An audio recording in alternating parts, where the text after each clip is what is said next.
Hey everyone, welcome back to the channel. In today's video, I'll show you how to play Fortnite on PlayStation app. Let's get started. First, make sure you have the PlayStation app installed and you're logged into your PSN account linked to your console. Next, tap the PlayStation Store icon at the bottom. In the search bar, type Fortnite and select it.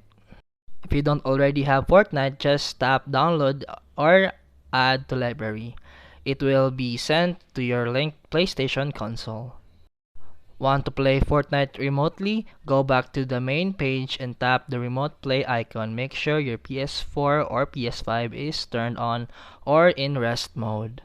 Once remote play is connected, your screen will mirror your console. From here, just launch Fortnite and start playing directly through your phone using touch controls or a Bluetooth controller. And that's it for today's video. If you found this helpful, please like and subscribe for more videos. See you in the next one.